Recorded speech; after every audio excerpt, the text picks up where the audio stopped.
বিসমিল্লাহির রহমানির রহিম। আসসালামু আলাইকুম রহমাতুল্লাহ। সবাইকে স্বাগতম। দেবক হাদির উজিয়াল বিশ্ববিদ্যালয়ে নতুন ক্লাসে আজকে আমাদের আলোচনার বিষয় অষ্টম শ্রেণী বিজ্ঞান সপ্তম অধ্যায় পৃথিবী ও মহাকর্ষ নিয়ে আলোচনা করব। আজকে আমাদের আলোচনার বিষয়টা হচ্ছে মহাকর্ষ, মহাকর্ষ সূত্র, অভিকর্ষ, অভিকর্ষ স্তর। আমরা প্রথমে শুধু শিক্ষার্থীরা প্রথমে বলতে চাই যে মহাকর্ষ কাকে বলে। মহাবিশ্বের প্রতিটি বস্তুকণা একে অপরকে নিজের দিকে আকর্ষণ করে, এই আকর্ষণকে আমরা মহাকর্ষ বলি। যে কোনো দুটি বস্তুর মধ্যে আকর্ষণকে মহাকর্ষ বলা হয়। তোমরা স্যার আইজাক নিউটনের নাম শুনেছ। সে একদিন আপেল গাছের নিচে বসে চিন্তা ভাবনা করতেছিল। সে হঠাৎ দেখলো যে একটা আপেল তার সম্মুখে মাটিতে পড়ল। সে চিন্তা ভাবনা করে দেখলো পৃথিবী সমস্ত বস্তুকে নিজের দিকে আকর্ষণ করে। তার কিছু সময় পর আরো চিন্তা করে দেখলো শুধু পৃথিবী নয়, মহাবিশ্বের প্রত্যেকটা বস্তুগুলাই একে অপরকে নিজের দিকে আকর্ষণ করে। তাহলে আমরা এখানে জিনিসটা সবাই বুঝতে পারছি, শুধু শিক্ষার্থীরা, যে মহাকর্ষ কাকে বলে। মহাবিশ্বের যে কোনো দুটি বস্তুর মধ্যে যে আকর্ষণ তাকে মহাকর্ষ বলা হয়। যেমন সূর্য ও চাঁদের ভিতরে যে আকর্ষণ তাকে মহাকর্ষ বলে। যাবক স্যার আইজাক নিউটন মহাকর্ষের সূত্র, একটি সূত্র আবিষ্কার করেছিলেন। তার নাম অনুসারে সূত্রটিকে নিউটনের মহাকর্ষের সূত্র বলা হয়। সূত্রটি তোমাদের বিজ্ঞান বইয়ে আছে, তারপরও আমি বলতেছি যে মহাবিশ্বের প্রতিটি বস্তুকণা একে অপরকে নিজের দিকে আকর্ষণ করে। এই আকর্ষণ বলের মান বস্তুর কণাদ্বয়ের ভরের গুণফলের সমানুপাতিক এবং এদের দূরত্বের বর্গের ব্যস্ত অনুপাতিক এবং এদের বল বস্তুর কণাদ্বয়ের সংযোজক সরলরেখা বরাবর ক্রিয়া করে। সুপ্রিয় শিক্ষার্থীরা, তোমরা যেহেতু অষ্টম শ্রেণীতে পড়ালেখা করছো, তোমরা দুটি এখানে নতুন শব্দ পেয়েছো। সেই নতুন শব্দ দুটি আমি এখন লিখে দিচ্ছি, তোমরা দেখো। নতুন শব্দ দুটি হচ্ছে, একটা হচ্ছে সমানুপাতিক আর একটা হচ্ছে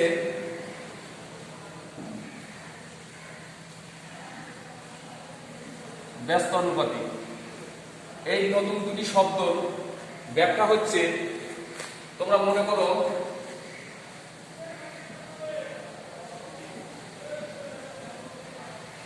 A ভার্সেস B। এখানে একটার মান বাড়লে অপরটির মান বাড়বে, একটার মান কমলে অপরটির মান কমবে।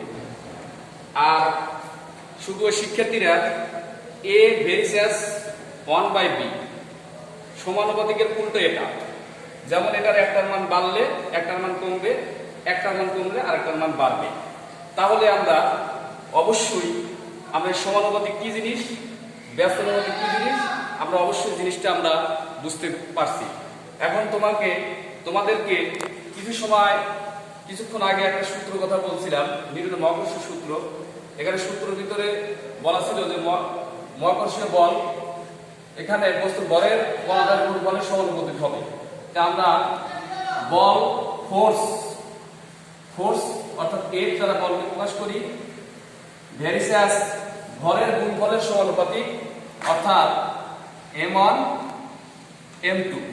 আমরা এখানে যদি একটা চিত্র মাধ্যমে জিনিসটা প্রকাশ করি তাহলে তোমরা বুঝতে পারবে।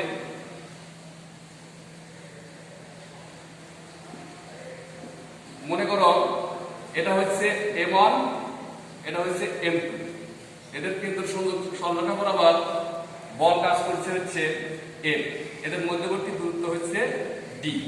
তাহলে এখন দেখো যে বস্তুর ভরের গুণফলের সমানুপাতিক, অর্থাৎ বস্তুর ভরের গুণফল যদি বেশি হয় তাহলে অবশ্যই বল বেশি হবে। বস্তুর ভরের গুণফল যদি কম হয় অবশ্যই বল কম হবে। আর একটা জিনিস আমরা জানতে পারছিলাম যে বল বস্তুর দূরত্বের বর্গের ব্যস্ত অনুপাতিক, অর্থাৎ 1/d²। এখানে দেখো দূরত্ব যত বাড়বে বল তত কমবে, দূরত্ব কমলে বল বাড়বে। এখন আমরা এই সূত্র দুটিকে যদি আমরা গাণিতিক সমীকরণ আকারে লিখি, তোমাদের বইয়ে হয়তো নাই, কিন্তু আমি তোমাদের লিখে দিচ্ছি যে F ভেরিসাস m1 m2 ভাগ d স্কয়ার, অর্থাৎ এটা একটা সমানুপাতিক। এখন আমরা এটাকে লিখতে পারি, এই সমানুপাতিক উঠাই দিয়ে আমরা লিখতে পারি F সমান মহাকর্ষীয় m1 m2 d স্কয়ার, অর্থাৎ আমরা এখানে এই সমানুপাতিকটা উঠাই দিয়ে আমরা এটাকে লিখতে পারি মহাকর্ষীয় দুর্বল, এটাকে জি বলা হয়। আসলে মহাকর্ষীয় দুর্বলটা কি? মহাকর্ষীয় দুর্বলটা হচ্ছে যে মনে করো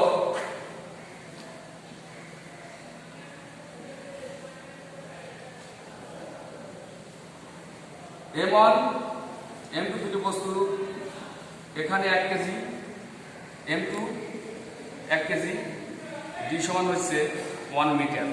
অর্থাৎ 1 কিলোগ্রাম ভরের দুটি বস্তুকে 1 মিটার পরস্পর থেকে 1 মিটার দূরত্বে রাখলে পরস্পর যে বলে আকর্ষণ করে সেটাই হচ্ছে মহাকর্ষীয় ধ্রুবক।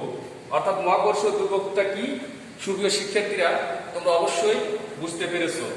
এখন আমি তোমাদেরকে এই মহাকর্ষীয় ধ্রুবক জি এর একটা নির্দিষ্ট মান আছে, এই জন্য এটাকে ধ্রুবমান বলে। এই মানটা কখনোই পরিবর্তন নয়। তাহলে সেই মানটা আমরা এখানে লিখে দিচ্ছি। তোমরা অবশ্যই আমার ক্লাসটা যখন করবে তোমরা তোমাদের খাতা ক্লাস কলম তোমরা রেডি রাখবে। যে কথাগুলো আমি নোট করতে বলবো তোমরা অবশ্যই নোট করবে, যে বিষয়গুলো আমি এখানে আলোচনা করব তোমরা খাতায় নোট করে রাখবে। এখন আমি মহাকর্ষীয় ধ্রুবক জি এর মান সমান কি লিখতেছি, 6.673 10 inverse 11 n metre square KG inverse 2। তোমরা অবশ্যই যখন অঙ্ক করবে তখন তোমাদের এই মানটা লাগবে, তোমরা এই মানটা অবশ্যই মুখস্থ করবে। যা হোক, এখন দেখো আমরা মহাকর্ষীয় বল তাহলে দুইটা বিষয়ের উপর নির্ভর করতেছে। একটা হচ্ছে দূরত্ব আর বস্তুর ভর। ভারী বস্তুর ভিতর আকর্ষণ বল বেশি থাকে, হালকা বস্তুর ভিতর আকর্ষণ কম থাকে। আর আমরা দেখো যে দূরত্ব যত কম হবে আকর্ষণ বল তত বেশি হবে, আর দূরত্ব যত বেশি হবে আকর্ষণ বল তত কমে যাবে। তোমরা উদাহরণস্বরূপ আমরা বলতে পারি চুম্বক ও লোহার কথা। চুম্বক ও লোহাকে যদি আমরা কাছাকাছি রাখি তাহলে অবশ্যই তাদের ভিতর আকর্ষণের পরিমাণ বাড়বে, কিন্তু চুম্বকটা আর লোহাটাকে যদি দূরবর্তী রাখা যায় তাহলে আকর্ষণটা তাদের ভিতর কমে যাবে। তাহলে শিক্ষার্থীরা তোমাদের ক্লাসে তোমাদের যেহেতু সৃজনশীল 70 মার্ক এবং অবজেক্টিভ 30 মার্ক, তোমাদের যখন নৈর্বৃত্তিকে আসবে তখন এই বিষয়গুলোর দিকে তোমরা অবশ্যই খেয়াল করবে যে বস্তুর ভর যদি দ্বিগুণ করা হয় তাহলে বল কতটুকু হবে, অর্থাৎ দ্বিগুণ করলে বলও দ্বিগুণ হবে। ভর যদি তুমি ভরের গুণফল 3 গুণ করো তাহলে বলও 3 গুণ হবে। আর এখানে উল্টোটা দেখো, দূরত্ব যদি তুমি দ্বিগুণ করো তাহলে বল হবে দূরত্বের দ্বিগুণ। অর্থাৎ তোমাকে যদি বলা হয় দূরত্বের দ্বিগুণ, অর্থাৎ দ্বিগুণ মানে 2 স্কয়ার, 2 স্কয়ার মানে 1 এর নিচে 4, তাহলে বল হবে 4 ভাগের 1 ভাগ। এখানে যদি দূরত্বকে তুমি 3 গুণ করো 1 এর নিচে 9, অর্থাৎ বল হবে 9 ভাগের 1 ভাগ। তাহলে এখান থেকে আমরা কি বুঝতে পারলাম যে দূরত্ব যত বেশি হবে বল তত কমে যাবে, দূরত্ব যত কম হবে বল তত বেশি হবে। তাহলে এখন আমরা এই বিষয়টা নিয়ে আর আলোচনা করি না। আশা রাখি তোমরা এই জিনিসগুলো তোমরা বুঝতে পেরেছো। এখন আমি তোমাদের আলোচনা করব অভিকর্ষ। অভিকর্ষ কি জিনিস? আমরা আগেও বলছি মহাকর্ষ কাকে বলে, যে মহাকর্ষটা হচ্ছে যে কোনো দুটি বস্তুর মধ্যে আকর্ষণ তাকে মহাকর্ষ বলে। কিন্তু অভিকর্ষটা হচ্ছে সেম একই জিনিস, কিন্তু একটা বস্তু হবে পৃথিবী আর অন্যটা অন্য একটা বস্তু। অর্থাৎ পৃথিবী ও যে কোনো একটা বস্তুর মধ্যে যে আকর্ষণ তাকে আমরা অভিকর্ষ বলি। অভিকর্ষ তাহলে আমরা বুঝতে পারলাম অভিকর্ষ কি। অভিকর্ষ পৃথিবীর সাথে তুমি যদি আমাদের বিজ্ঞান বইয়ের সম্পর্ক মনে করো সেটা অভিকর্ষ হয়ে যাবে। তাহলে অভিকর্ষ নিয়ে আর আমি আলোচনা করবো না। এখন দেখো, এখন আলোচনা করতেছি অভিকর্ষ ত্বরণটা কি জিনিস। অভিকর্ষজ ত্বরণটা হচ্ছে যে আমরা শুধু ত্বরণটা জানি যে বেগ বৃদ্ধির হারকেই ত্বরণ বলে, বেগ বৃদ্ধির হারকেই ত্বরণ বলে। তাহলে অভিকর্ষজ ত্বরণ কি? অভিকর্ষজ ত্বরণ হচ্ছে যে অভিকর্ষ যেহেতু তাদের পৃথিবীর সাথে একটা সম্পর্ক, এখানে ভূপৃষ্ঠে মুক্তভাবে কোন বস্তুর বেগ পরমাণু বস্তুর বেগ বৃদ্ধির হারকে অভিকর্ষজ ত্বরণ বলা হয়। অভিকর্ষজ ত্বরণকে আমরা কি দ্বারা প্রকাশ করি? স্মল লেটার, ছোট হাতের যে স্মল লেটার দ্বারা আমরা অভিকর্ষজ ত্বরণকে প্রকাশ করি।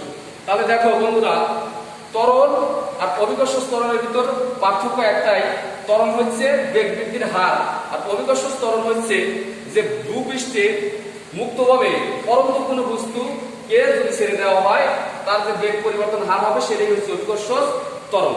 এই অভিকর্ষজ ত্বরণ আমরা এখানে জানতে পারলাম। এখন তোমাকে আমি বলতে চাই যে অভিকর্ষজ ত্বরণ আর একটা জিনিস আছে যে মহাকর্ষ ধ্রুবক জি এর মধ্যে একটা সম্পর্ক আছে। অভিকর্ষজ ত্বরণ আমরা নিউটনের মহাকর্ষীয় সূত্র থেকে পেয়েছি যে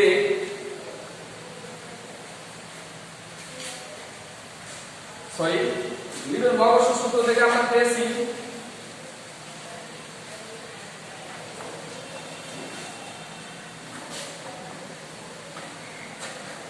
নিউটনের মহাকর্ষীয় সূত্র থেকে আমরা পেয়েছি F সমান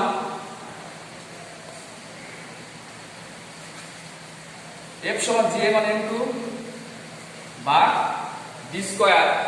এখন আমরা এখান থেকে দেখো G ও G এর মধ্যে সম্পর্ক, এখান থেকে আমরা দুটি বস্তু নিয়েছিলাম। এখন আমরা যদি